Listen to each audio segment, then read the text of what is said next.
Along India's northern borders, the Himalayan peaks hold on to sub-zero temperatures and permanent snowpack year-round. Travel southwest, and that mountain freeze gives way to the Thar Desert, a scorching expanse where the land goes months without a drop of rain. Yet in the northeast, regions like Mawsynram receive up to 11 meters of rainfall annually, making them some of the wettest places on Earth. We usually focus on the daily weather, a sudden storm or a heat wave, but when these conditions repeat in predictable cycles over decades, they form a climate.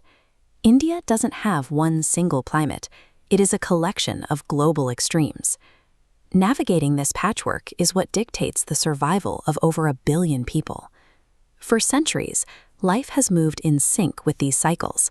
The traditional 6 seasons set the agricultural calendar, determining when crops are sown and harvested. This reliance creates a high-stakes vulnerability. When the rains fail, it triggers a chain reaction. Crop failure leads to migration, while water scarcity fuels inflation. To understand India's future, we have to look beneath the culture and examine the physical interactions occurring in the atmosphere. The diverse customs of the subcontinent are closely linked to a rigid geographic logic. Topography dictates the weather. Southern latitude concentrates solar heat, while northern dispersion cools. High altitude thins the air, keeping the Himalayas frozen. The ocean acts as a thermal moderator for coasts. Lastly, the Western Ghats trap moisture, as northern mountains block freezing Central Asian winds. These geographic features provide the blueprint, but the system remains quiet until a seasonal source of energy brings it to life. The monsoon is a planetary-scale wind system. It is powered by the unequal heating of land and water. As the intense summer season begins, the massive Asian landmass heats up much faster than the cooler waters of the surrounding Indian Ocean. Rising hot air creates a low-pressure vacuum, drawing cooler, moisture-heavy ocean air inland. These winds crash into the Western Ghats, dumping moisture, then sweep across the northern plains. In winter, the pattern reverses. The cooling land creates high pressure, pushing dry winds back to sea. The survival of the subcontinent depends on this seasonal pressure shift functioning precisely every single year.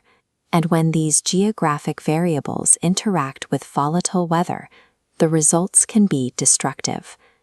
In the Bay of Bengal, intense low-pressure zones spin into cyclones.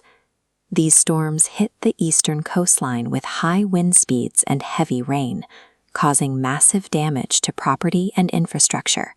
In high-altitude zones, sudden rain can cause glacial lakes to overflow. The pressure can trigger a glacial burst, sending walls of water and debris through mountain valleys. In contrast, if the southwest winds fail to arrive, the land remains parched. Without those seasonal rains, agricultural activity stops, leading to widespread drought.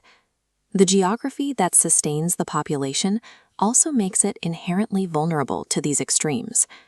Today, human activity is introducing a new variable into the system, the burning of fossil fuels. By releasing greenhouse gases, we are trapping heat and pumping more energy into the atmosphere. The impacts of this are already visible. Average temperatures are rising, causing winters to become shorter and milder, and making the historical rhythm of the monsoon increasingly erratic. Understanding these geographic interactions is the essential blueprint required to build resilience for the 1 billion people living in this changing environment.